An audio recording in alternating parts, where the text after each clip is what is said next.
এই পশ্চিমবঙ্গ পুলিশ যারা নাকি অনুব্রত মন্ডল ফোন করলে প্যান্টে হিসু করে দেয়, তাদের একটা আওয়াজ জ্বর চলে আসে।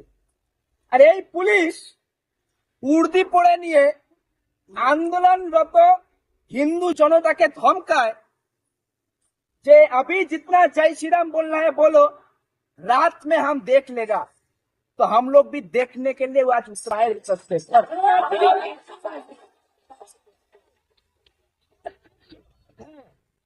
শুরু করলাম, কালকে আমাদের স্ট্রাইক আছে, শুরু করলাম। শিলিগুড়ি কমিশনারের সারা পশ্চিম বাংলার প্রত্যেকটা থানার বাইরে এরকম জয় শ্রীরামের গান করে দিয়ে যাব প্রত্যেকে আমরা। এই পুলিশ ধমকি দেয় যে জয় শ্রীরাম বললে নাকি রাতে দেখে নেবে।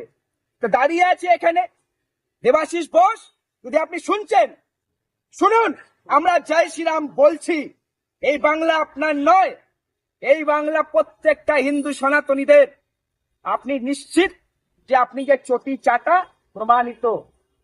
আপনারা দেখছেন যেভাবে মাননীয় মুখ্যমন্ত্রী মমতা ব্যানার্জি জয় শ্রীরাম বললেই পাগলের মতন তাড়া করতো যারা জয় শ্রীরাম বলতো। সেই উন্মাদ মুখ্যমন্ত্রীর পথ নির্দেশিকায় চলছে আমাদের এখানকার কয়েকজন পুলিশ, বিশেষ করে এই দেবাশিস বোস। দেবাশিস বাবু, আপনার ক্ষমতা থাকলে এখানে রাষ্ট্রপ্রাণ হিন্দু প্রাণ জনগণ দাঁড়িয়ে আছে, আপনি আনুন, আপনার কত ফোর্স আছে, অ্যারেস্ট করুন আমাদের এখান থেকে। আমি আবারও বলছি, মাটি যারা যে ঘটনা ঘটেছে সম্পূর্ণ দায় আপনাদের। পশ্চিমবঙ্গ সরকারের দায়, যারা 48 আর্টিকেল 48 এখানে লাগু হতে দিচ্ছে না। অনিয়ন্ত্রিত গোচরখানা যেগুলো কসাইখানা আছে, কন্ট্রোল করার কোনো দায়ভার আপনারা নিচ্ছেন না। তাই আজ গতদিনে এই সমস্ত ঘটনা ঘটেছে।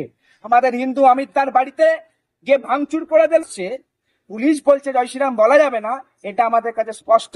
তাই আজকে আমরা এখানে খোল করতাল নিয়ে এসছি এবং পুলিশকে বলে যাচ্ছি যে একদিন আজ আমরা জয় শ্রীরাম বলছি, আর বেশি দিন নেই যেই দিন হিন্দুত্ববাদীর একটা সরকার এই পশ্চিমবাংলায় গঠন হবে, সেই দিন কিন্তু আপনাদের মুখ দিয়েও জয় শ্রীরাম আমরা বলিয়ে ছাড়বো।